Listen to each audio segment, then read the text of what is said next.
It's not every day you get a job offer from a talking toaster. My name's Jake Carter, and let me tell you, being a human in a galaxy full of aliens is like being the only cat at a dog show.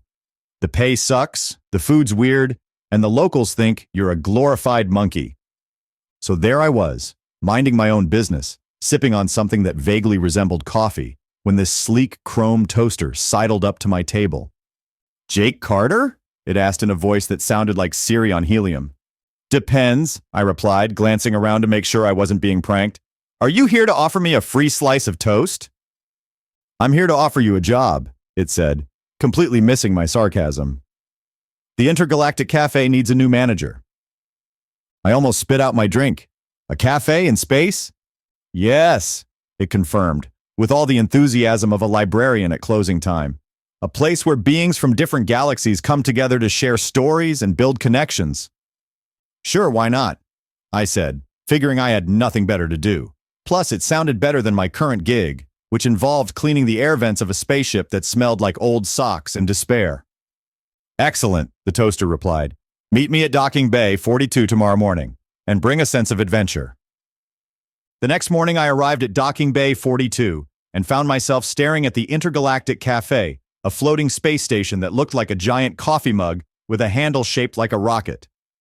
Inside, the place was buzzing with activity. Beings of all shapes and sizes filled the tables, chattering in 100 different languages. It was like the United Nations, but with better food and no speeches. "Jake Carter, I presume?" A tall, willowy alien with 4 arms and skin that shimmered like a disco ball approached me. "That's me," I said, trying not to stare. "And you are?" "I'm Eve, your assistant manager," she said, extending one of her many hands. "Welcome to the Intergalactic Cafe. Let me introduce you to the crew." First up was Zog, the chef. He was a blob of green goo with eyes on stalks and a penchant for spicy food. "Human, huh?" he said, eyeing me suspiciously. "Hope you like your food with a kick?" "Sure, as long as it doesn't kick back," I quipped. Next was Mrak, the barista. He looked like a cross between a praying mantis and a peacock, with colorful feathers and sharp, angular limbs. "I make the best coffee in the galaxy," he declared proudly. "I'll be the judge of that," I said, taking a seat at the bar. "Hit me with your best shot." Mrak served up a steaming cup of coffee that smelled surprisingly normal. I took a sip and was pleasantly surprised. "Not bad," I said, nodding. "Not bad at all." As I got to know the crew, I started to feel like maybe this crazy idea wasn't so crazy after all. Running a cafe in space isn't as glamorous as it sounds. Sure, the view is great, but the customers can be a real pain in the thrusters. One day a group of Varlics, a race known for their bad tempers and worse table manners, stormed in, demanding service. "Hey, monkey boy!" one of them barked at me. "Where's our food?" "Coming right up," I said, forcing a smile. "Zog, we need 3 orders of whatever won't kill them." Zog muttered something in his native tongue, which I assumed was a curse, and slopped some food onto plates. As I carried the dishes to the Varlics, one of them grabbed me by the collar. "This better be good," he growled. "Trust me," I said, prying his fingers off. "It's out of this world." As soon as they took a bite, their faces turned bright red, steam practically shot out of their ears. "What is this?" "Lava," one of them screamed. "It's called flavor," I replied. "Maybe you've heard of it?" They weren't amused. A full-blown food fight ensued, with alien delicacies flying across the room. I ducked behind the counter, wondering if this was how my life would end, pelted to death by space noodles. Just when I thought things couldn't get worse, a new customer walked in. She was tall, with silver skin and eyes that glowed like stars. She surveyed the chaos with a bemused expression. "Need a hand?" she asked. "Only if you've got 4 of them," I replied, still ducking flying food. She laughed, and with a wave of her hand, the room fell silent. The Varlics froze mid-throw, their food suspended in the air. "Who are you?" I asked, peeking over the counter. "Name's Alara," she said. "I'm a peacekeeper, and it looks like you could use some peace around here." She snapped her fingers, and the food gently floated back to the tables. The Varlics sat down, looking sheepish. "Thanks," I said, standing up. "How'd you do that?" "Just a little trick I picked up," she said with a wink. Now, how about a coffee? I motioned to Mrak, who whipped up his finest brew. As Alara took a sip, she smiled. Not bad, she said. Not bad at all. With Alara's help, the cafe started to turn around. We had a steady stream of customers, and the fights became fewer and farther between. It turned out that beings from different galaxies had a lot in common, like a love for good food and a place to unwind. One day, as I was wiping down tables, I overheard a conversation between a group of humans and a family of Blorpians. They were laughing and sharing stories about their home planets. It's amazing, one of the humans said. I never thought I'd have so much in common with someone from halfway across the galaxy. Yeah, a Blorpian agreed. It's nice to know we're not so different after all. I couldn't help but smile. To boost business, Eve suggested hosting a galactic bake-off. The idea was simple. Contestants from different planets would compete to make the best dessert, and the patrons would do the voting. The day of the competition, the cafe was packed. There were cakes from the Andromeda Galaxy, pies from Alpha Centauri, and cookies from places I couldn't even pronounce. The smell was heavenly. As the judges sampled the treats, I noticed Zog looking nervous. You okay, buddy? I asked. I entered the contest, he admitted. But I'm worried my dish won't be good enough. Hey, don't sweat it, I said, patting his gooey shoulder. You've got this. When it was Zog's turn, he presented his creation, a gelatinous blob that jiggled ominously. The judges hesitated, but when they took a bite, their faces lit up. This is incredible, one of them exclaimed. What's it called? It's a family recipe, Zog said, blushing green. We call it Glarb. Zog won first place, and the crowd erupted in cheers. I couldn't have been prouder. Zog's winning dessert on the menu definitely helped pick up business. One evening, as I was closing up, Eve came over.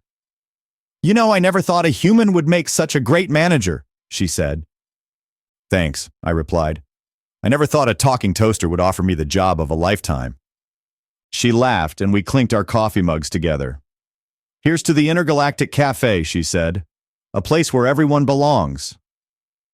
And here's to us, I added. A bunch of misfits who somehow made it work. As I looked around the bustling cafe, I realized that this was more than just a job. It was a home, a community, and a testament to the power of friendship. Who knew that a talking toaster could change my life? With each passing day, the Intergalactic Cafe continued to thrive. We had plans to expand, adding new locations in other galaxies. But no matter how big we got, we'd always remember where we started. A small, quirky cafe in the middle of space, bringing people together one cup of coffee at a time. And as for me, I finally found my place in the galaxy. Surrounded by friends, laughter, and a never-ending supply of terrible alien jokes, I knew I was right where I belonged. Hey, Jake, Zog called from the kitchen. We've got a new dish to try. Be right there, I said, grinning. Let's see if it kicks back.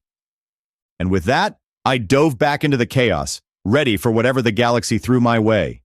After all, in a universe full of surprises, the Intergalactic Cafe was the best one yet. Our success at the Intergalactic Cafe had not gone unnoticed. Representatives from various space stations and planets began to approach us with offers to franchise our unique brand of interstellar hospitality. It was an exciting time, filled with meetings and negotiations. One day, we received a visit from the Council of the renowned Centauri Station, a hub of commerce and culture in the Alpha Centauri system. They were interested in opening an intergalactic cafe there and wanted to see firsthand what made our place so special. The delegation, led by a stern-looking Centaurian named Grak, arrived one morning. Grak had a reputation for being hard to please, and his entourage looked equally intimidating. Welcome to the Intergalactic Cafe, I said, trying to sound confident. I'm Jake Carter, the manager. Grak grunted in acknowledgement. We've heard much about this place, Carter. Show us what you've got. We gave them the full tour, from the kitchen where Zog worked his magic to the barista station where Mrak performed his coffee alchemy. Eve demonstrated our state-of-the-art holographic menu, which allowed customers to see and virtually taste the dishes before ordering. As the tour continued, Grak's stern expression softened. By the time we reached the dining area, where Alara was chatting with a group of regulars, he was actually smiling. This is remarkable, Grack admitted. It's not just a cafe, it's a community. That's what we aim for, I said. A place where everyone feels welcome. Grack nodded. I believe this would be a valuable addition to Centauri Station. Let's discuss the details.